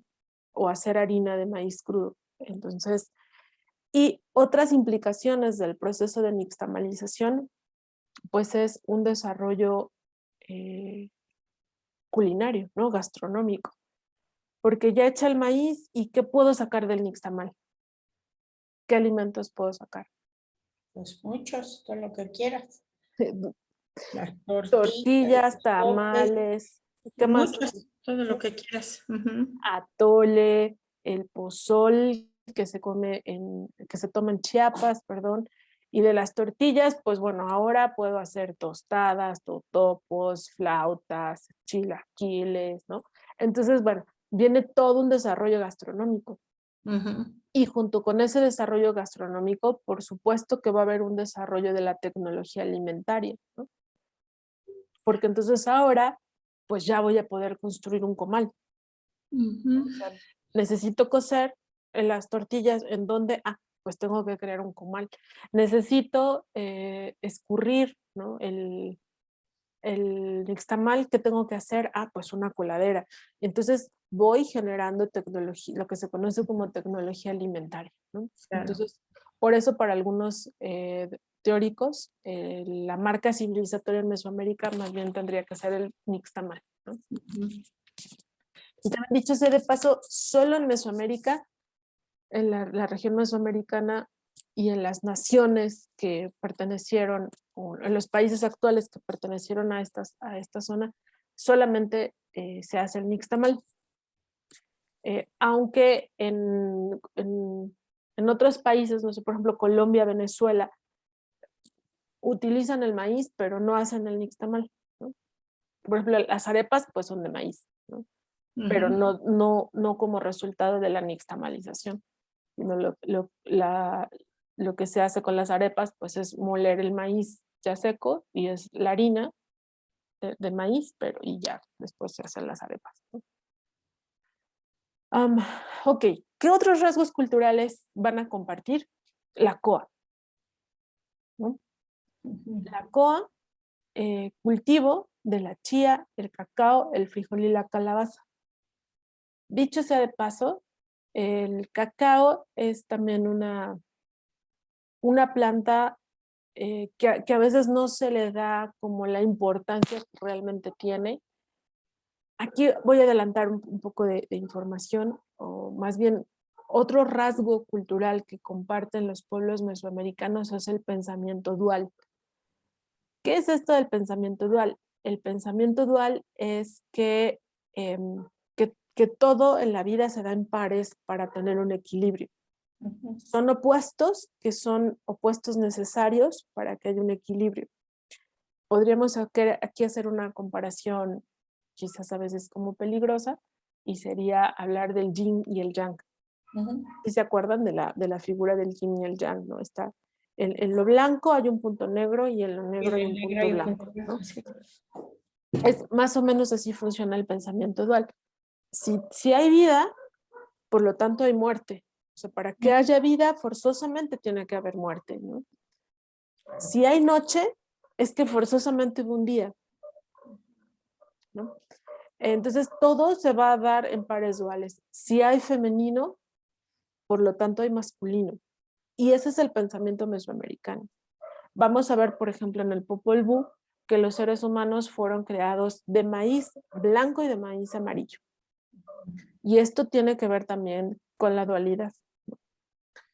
E incluso, por ejemplo, el chamán, bueno, lo que nosotros tenemos la idea como de chamán, su dual, su par dual, es el nahual, ¿no? Entonces, siempre y existen estas dualidades para que pueda existir un equilibrio. Y así sucede con los dioses. También los dioses van a tener su dualidad, ¿no? Tlaloc es el dios de la lluvia, pero va a tener su dual, o su par dual, que es Chalchiutlicue, que es la diosa de las aguas terrestres. Y son parte de un todo llamado agua, ¿no? No sé, por ejemplo, Ometeotl, que es el dios dual, de hecho, su lado femenino es Omecíhuatl, su lado masculino es Ometecutli, ¿no? ¿Qué otro dios? Mictlantecutli, que es la deidad del Mictlán, o relacionado con la muerte, va a tener su lado femenino, que es Mictlantecíhuatl, y su lado masculino, que es Mictlantecutli, ¿no? Como tal, el señor. Entonces, los dioses siempre se van a dar en dualidades, ¿no? Tezcatlipoca es la dualidad de Quetzalcóatl, ¿no? Y cada uno de estos dioses van a tener cierta simbología y que vamos a ir desarrollando alguna de esta simbología también, y cómo vamos a ver que sí se complementan. El cacao es la planta dual del maíz. Y repito que pocas veces lo escuchamos, ¿no? Eso no lo sabía. Ajá. Es la planta dual del maíz, ¿no? Uh-huh. El maíz está relacionado con la luz, ¿no? Con el sol. El cacao, por ejemplo, tiene que crecer en la sombra. Necesita sol, pero es mayoritariamente sombra, ¿no? Y hay muchas representaciones iconográficas donde el maíz y el cacao están juntos, ¿no? Y tienen el mismo grado de importancia, ¿no? Y también esto lo comentaremos. Otro rasgo cultural que comparte en Mesoamérica es el uso del maguey. El uso del maguey, así como el maíz, también el maguey tiene muchísimos usos, ¿no? No solamente para obtener el pulque, también lo que vamos a obtener pues es papel, ¿no? El ixtle para poder, la vestimenta, ¿no? Por ejemplo, las tilmas pues estaban ciertos, los textiles que ocupaban los macehuales derivaban del maguey, ¿no? Para la gastronomía también es importante el maguey, ¿no? Ahorita todavía para la barbacoa, ¿no? Es elemental, o sea, barbacoa que no se hizo con pencas de maguey, no sabe. No sabe, ¿no? En realidad no sabe. Sí. Y por ejemplo, las puntas de las pencas, por ejemplo, se rompían, ¿no? Y se rasgan y pues ya sale el hilo para coser, ¿no? Las puntas del maguey pues también van a servir como elementos para el autosacrificio, ¿no? Y bueno, en el autosacrificio se perforaban la lengua, las orejas, sí, las orejas, no te preocupes, las pantorrillas también se las perforaban, ¿no? Las mujeres se perforaban los pezones y los hombres se perforaban el miembro, ¿no? Y las puntas de maguey a veces se utilizaban para el autosacrificio, y también para el autosacrificio algunas veces huesos humanos, ¿no? Y bueno, también, y para delimitar territorio, también se ocupaba el maguey. Entonces, Susi, Katia, seguramente lo han visto, ¿no? Está la milpa y la milpa está rodeada por magueyes. Sí. Cuando yo era niña era como todavía mucho más claro. Ya ahorita casi nadie siembra magueyes para delimitar tierras, ¿no? Pero también sirve para delimitar, ¿no? En los mapas que se realizaron después de la llegada de los españoles y que realizaron muchos pueblos para demostrar que eran sus tierras, en estos mapas se ve claramente los magueyes, ¿no? Que dicen, esta tierra pertenece a este pueblo, esta tierra a este otro pueblo. El uso de la macana también es otro rasgo cultural. La macana, que es este instrumento, bueno, es un arma, más bien, más que un instrumento, es un arma que se utiliza para la guerra, ¿no? Todos los pueblos tienen la macana, que es de madera, y los mexicas perfeccionan la macana y le introducen navajas de obsidiana. Entonces la hacen todavía más mortal, ¿no? El juego de pelota. También es otro rasgo cultural. En toda Mesoamérica, todas las ciudades mesoamericanas van a tener un juego de pelota. 1, 2, 3, ¿no? El juego de pelota va a estar relacionado con el sacrificio humano. También así como dato cultural, el juego de pelota más largo que existe en Mesoamérica está en Chichén Itzá, ¿no? Y el segundo juego de pelota más largo está en Teotihuacán. Es un juego de pelota enorme. También como otro dato, Cantona en Puebla es la ciudad mesoamericana que tiene más juegos de pelota. Tiene más de 20 juegos de pelota. Entonces, ¿qué implica? Pues que también se practicaba mucho el sacrificio humano, ¿no? Otro rasgo cultural sería justamente la escritura, la elaboración de códices, el calendario, como ya les decía hace rato, es la contabilidad del tiempo, y que desde la época de los olmecas, todas las naciones ocuparon exactamente el mismo calendario, o los mismos calendarios, que es el calendario solar y el calendario lunar. Por mucho tiempo se dijo que era lunar, pero también últimamente han estado como analizando este calendario y dice que, bueno, están dándose cuenta que no está marcando tanto los ciclos de la luna, sino más bien ciclos agrícolas. Pero bueno, estos dos calendarios regían al mundo mesoamericano, y cada 52 años coincidían, y era el fin de un siglo, ¿no? Por ponerle un nombre equiparable a lo que nosotros tenemos, ¿no? Bien. Los sacrificios humanos, la arquitectura, ¿no? También va a ser un elemento que se va a compartir en Mesoamérica. Casi todas las ciudades mesoamericanas van a seguir una arquitectura similar. Los basamentos piramidales o los basamentos escalonados van a ser muy similares.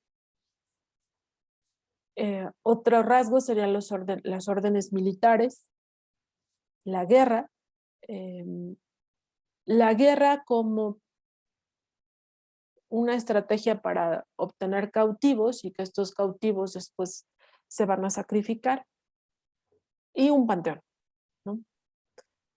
No sé, van a tener deidades que van a compartir los mismos rasgos. Por ejemplo, Quetzalcóatl, la imagen de Quetzalcóatl va a estar presente en muchas culturas, ¿no? Solo que entre los mixtecos zapotecos vamos a hablar de 9 viento, ¿no? Los mexicas dejarán de decirle Quetzalcóatl y ahora le dirán Ejecatl. Los de la zona maya no le dicen Quetzalcóatl, le dicen Cuculcán, ¿no? Entonces, pero pero de diferente nombre, ¿no? En esencia es lo mismo, pero va a tener un diferente nombre, ¿no? Va a cumplir exactamente las mismas funciones, ¿no? Quetzalcóatl es lo que se conoce como el dios cultural o el héroe cultural. Es el dios que le va a otorgar a los seres humanos la agricultura, la escritura, o que le va a enseñar, ¿no? El maíz, en el caso de Quetzalcóatl, les va a dar el maíz, ¿no? Y también otro dato que se me estaba olvidando comentarles del maíz, pues es que finalmente los dioses nos crearon de maíz, ¿no? En muchos de en los mitos de creación nos van a contar que los dioses experimentaron en varias ocasiones para realizar al ser humano, ¿no? Crear al ser humano. En el Popol Vuh nos hablan que, bueno, lo crearon de barro, lo crearon de madera, después lo crearon de una planta que se llamaba Sitse, y finalmente lo crean de maíz. Y así, en todos los mitos de Mesoamérica, los hombres fueron creados de maíz. Los seres humanos fuimos creados de maíz. Y este también es otro rasgo cultural. Quienes modifican un poco este mito son los mexicas, ¿no? Los mexicas, en lugar de hablar de cuatro etapas o de 4 experimentos, ellos van a hablar de un quinto momento, que es el llamado quinto sol, ¿no? Y este quinto experimento ya es cuando los dioses crean a los hombres de maíz, ¿no? Entonces somos hechos de maíz. Y bueno, pues la explicación puede ser aparentemente sencilla, pues porque comemos maíz, ¿no? Nuestra, De ahí. de ahí, ¿no? O sea, somos de maíz porque, bueno, incluso el periodo en el que crece el maíz es más o menos similar a un periodo de gestación humano, ¿no? Son más o menos el mismo número de lunas. Y bueno, también dicen que, por ejemplo, la planta de maíz es una planta que necesita ser cuidada. Necesita muchos cuidados para que pueda crecer y pueda ser abundante. Y lo mismo el ser humano, ¿no? Necesita muchos cuidados el ser humano para que pueda crecer y se pueda desarrollar. Entonces hay muchas similitudes entre el ser humano y el maíz, y es por eso que se dice que nosotros fuimos creados de maíz. Y pues estos serían muy a grandes rasgos los elementos culturales que se comparten, ¿no? En Mesoamérica, y que vamos a encontrarlos de manera constante en todas las naciones, desde el preclásico, clásico y posclásico, ¿no? Pero van a tener sus variantes. Como les decía, los mexicas tienen una variante del mito de creación. Ellos no se quedan con 4 momentos, ellos hablan de un quinto momento. En la próxima sesión tendremos la oportunidad de ver cuál es ese quinto elemento y por qué es importante hablar de este quinto sol. Por ejemplo, en el calendario, en la contabilidad del tiempo, los mayas es el mismo fundamento, ¿no?, de la contabilidad del tiempo, pero los mayas van a hacer una cuenta más, ¿no?, que el resto de los pueblos, ¿no?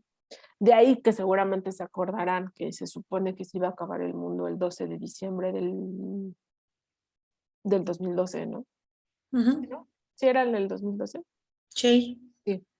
Es por esta cuenta que tienen los mayas, esta cuenta extra, ¿no?, que tienen los mayas. Y pues iremos, también cuando hablemos del Popol Vuh, regresaremos a hablar del juego de pelota, la importancia que tiene el juego de pelota, que en realidad se llama el Poctapoc. Ese es, digamos, como el nombre en maya, ¿no? Y así se le conoce al juego de pelota, el Poctapoc. Y pues veremos cuáles son las características del juego de pelota, ¿no? Y por qué se habla del sacrificio dentro del juego de pelota, qué simboliza el juego de pelota. Bien, chicas, pues no sé si tengan como alguna duda, algún comentario para ir cerrando un poco la sesión. Bueno, a mí sí me gustaría como que dieras como un temario de cuáles son, digo, ya lo dijiste como a grandes rasgos que van a ser, bueno, dijo Miriam, tres momentos en 3 módulos, se puede decir, de 4 sesiones, pero ¿qué vamos a ver en cada uno como más, una especie de temario? Sí, claro, claro. Porque digo, una cosa es, estos son rasgos generales y más o menos para situarnos en el tiempo y en el espacio, pero como que sí quisiera yo ver más a detalle, como un temario, ¿qué es lo que se va a ver? Porque para poder también uno poder investigar y no llegar así como en blanco, ¿no? Porque Claro. pues también el universo es muy amplio, pero también poder como dices tú, tener un debate, una conversación para poder opinar, porque si no, pues venimos en cero, ¿no? Y digo, a mí se me hace ya a estas alturas, no sé si ya por la vejez, como que escuchar nada más a ti es aburrido, o sea, sí, claro. te duermes, ¿no? Sí, y también Entonces, como para que mí para es poder cansado. opinar, tener algo ya uno como un back, pues, de leer algo y poder debatirlo contigo, o para poder también tener dudas, cuestiones que queramos que nos aclares, ¿no? No, y por supuesto que cuando tenemos este diálogo que tú estás refiriendo, Susi, sí. la sesión se hace súper rica y se hace súper, pues súper amena, ¿no? Y justamente es un poco como el objetivo que se tiene en Expertum, pues Ajá. de entablar este diálogo, más que yo hable y hable y hable y hable. Porque pues para eso pues yo veo una conferencia en YouTube o lo que sea y ya con eso no tengo, ¿no? Pero no hay retroalimentación y te Exacto. quedan dudas o, ¿no? Entonces como es tan amplio Ujú. el universo que los temas, como a lo mejor también, no sé si tú vas a dar alguna bibliografía o apuntes o de dónde podemos sacar algo para poder leer antes de la clase, Ujú. ¿no? Sí, podría Ajá, darles bibliografía, claro que sí, o ajá. incluso Ah, mira, también. como ahí Ajá, está el sí, tema. aquí está Ajá. el temario. Pensé que Ujú, Mir se los había compartido, pero bueno, acá está, no ujú, importa. ujú. Entonces, en la próxima sesión vamos a ahondar un poquito, lo más que se pueda, sobre cuáles son las características de los nahuas, ¿no? Sí, Enfocándonos mexicas y mayas. en los Ujú, mexicas y los mayas, ¿no? ujú. En la tercera sesión abordaremos las principales culturas, que serían la mixteco-zapoteca y los purépechas. Como yo les decía, es difícil que abarquemos todas las naciones No, y pues creo, no. Digo, yo me hubiera enfocado nomás a una.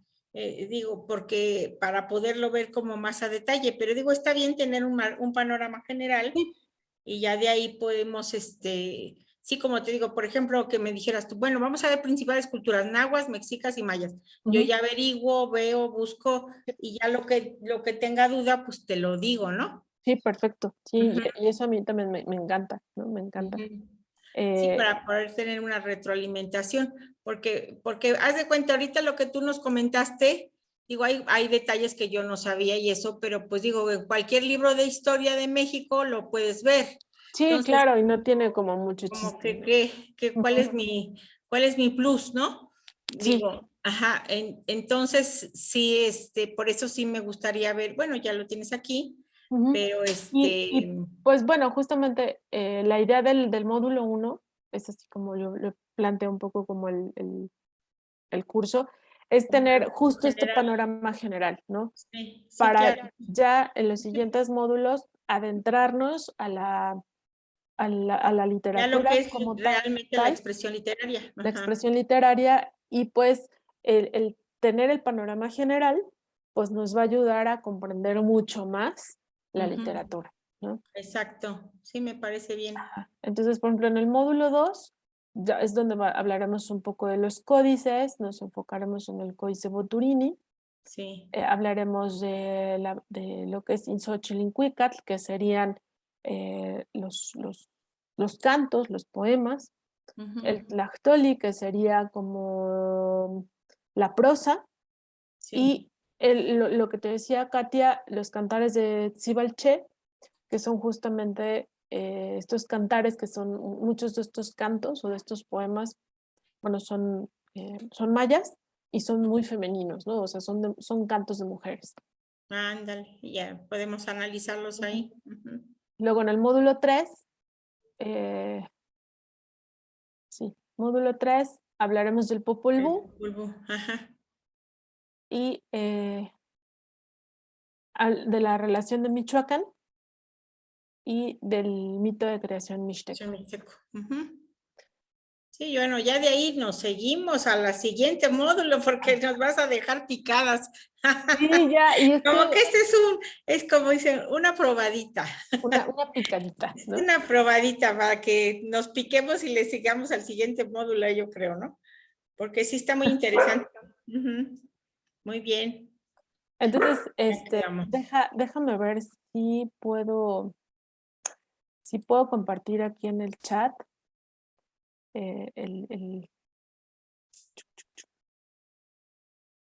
les puedo compartir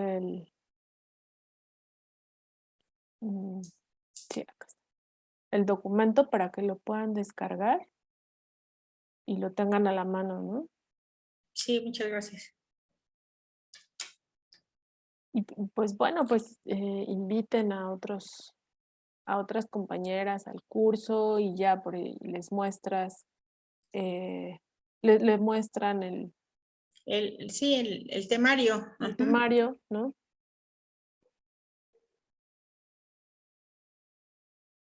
Ahí va. Y bueno, le puse oralitura mesoamericana, pero ya en la cuarta sesión explicaré Ya sabemos qué es eso. qué es eso, ¿no? Ya Exacto. la cuestión de Mesoamérica, pues ya se las expliqué, ¿no? ¿Por qué Sí, no hablar de prehispánico sino de claro. mesoamericano, ¿no? Ujú, sí, Y bueno, aunque al curso le pusimos literatura prehispánica, pues fue justamente por esto, ¿no? Porque casi todos estamos como más empapados con el término literatura prehispánica que oralitura mesoamericana, ¿no? sí, no, pues sí. Entonces, la gente iba a decir, bueno, ¿el curso de qué es? ¿Y qué es que sé? Ajá, exactamente. Bien. Perfecto, pues muy bien, pues muchas gracias, Carla, y mucho Sí, gusto en conocerte y espero igual. estarnos viendo. Sí, Pero por lo que estaba escuchando, no sé si es verdad, no sé si es, si llegué antes. ah, Me dices sí que si no hay 5 personas no lo hace el curso. Híjole, sí, bueno, por eso hay que darle hay difusión. que darle difusión, ¿no? Y pues la idea era pues dar esta clase abierta, pues para invitar a la gente que conociera de qué va el curso, que conociera el temario, y pues yo creo que vamos Hay que darle más a difusión, difundir parte de la vamos a clase, ¿no? publicarlo en todos lados. ¿No? Y pues sí, Ujú. también la idea es que pues que inviten a más personas. Claro que sí. Sí, lo que pasa, digo, yo te digo, yo soy algo raro. Ajá. Entre mis amistades nadie comparte no, nadie. O sea, no, no les gusta, no. Pues hay gente que ya es como flojilla también, ¿no? No quieren leer, no quieren Ujú. esto, ya nada más ven la tele y no les importa, pues. Es el mal de nuestro tiempo, digo yo. Que Pero no es. bueno, a ver si logro convencer a alguna que otra por ahí. Pues ojalá sí, Espero sí, que sí. sí.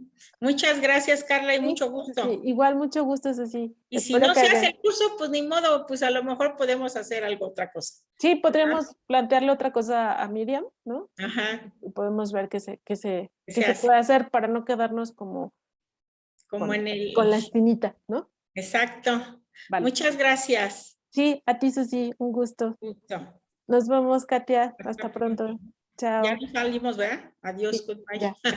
Gracias. Chao, buena noche, que estén bien. Bye. Bye. Buenas noches.